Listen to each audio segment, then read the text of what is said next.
Welcome दोस्तों, इस video में हम डिस्कस करेंगे गौरी दत्त वर्सेस लालमन शुक्ला केस के बारे में। इस केस में गौरी दत्त, जो कानपुर के रहने वाले थे, उनका भतीजा घर से लापता हो गया। उसने उसकी खोज के लिए अपने नौकरों को अलग अलग जगहों पर भेजा। इन्हीं नौकरों में से एक था लालमन शुक्ला। गौरी दत्त ने रेल का किराया और अन्य खर्चे के लिए पैसे देकर लालमन शुक्ला को हरिद्वार भतीजे की खोज के लिए भेजा। जब लालमन शुक्ला हरिद्वार के लिए निकल गया, उसके बाद गौरी दत्त ने एक हैंडरिटन बिल द्वारा भतीजे को ढूंढने वाले व्यक्ति के लिए 501 रुपए के इनाम की घोषणा की। लालमन शुक्ला को ऋषिकेश में भतीजा मिल गया। उसने गौरी दत्त को टेलीग्राफ द्वारा इसकी सूचना दे दी और भतीजे को गौरी दत्त के पास लेके आया। लगभग 6 महीने बाद लालमन शुक्ला को किसी कारण नौकरी से निकाल दिया गया। तब लालमन शुक्ला ने गौरी दत्त द्वारा घोषित इनाम की राशि, जो कि 501 रुपए थी, वो लेने के लिए केस फाइल किया। इस केस में लीगल इश्यूज।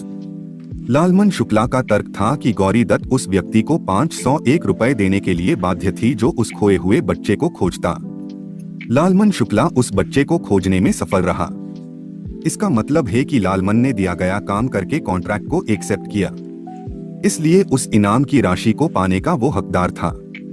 दूसरी तरफ गौरी दत्त ने यह कहकर अपनी बात रखी कि सबसे पहले और सबसे महत्वपूर्ण, लालमन शुक्ला को ऑफर के बारे में पता ही नहीं था, इसलिए ऑफर को स्वीकार करने वाले या प्रोमिसी की जानकारी के बिना ऑफर का स्वीकार नहीं किया जा सकता और प्लेंटिफ द्वारा इस फैक्ट को जाने बिना ऑफर को स्वीकार करने की कोई संभावना नहीं थी। जजमेंट।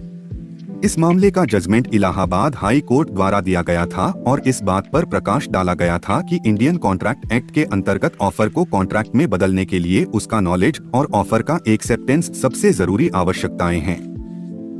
एक्सेप्टेंस के बिना एक कॉन्ट्रैक्ट वॉइड है और यहाँ इस मामले में लालमन शुक्ला और गौरी दत्त के बीच ऐसा कोई कॉन्ट्रैक्ट मौजूद नहीं था जिसे कानून द्वारा लागू किया जा सके, क्योंकि लालमन शुक्ला को ऑफर के बारे में जानकारी ही नहीं थी। इसलिए लालमन शुक्ला गौरी दत्त से इनाम प्राप्त करने का हकदार नहीं था।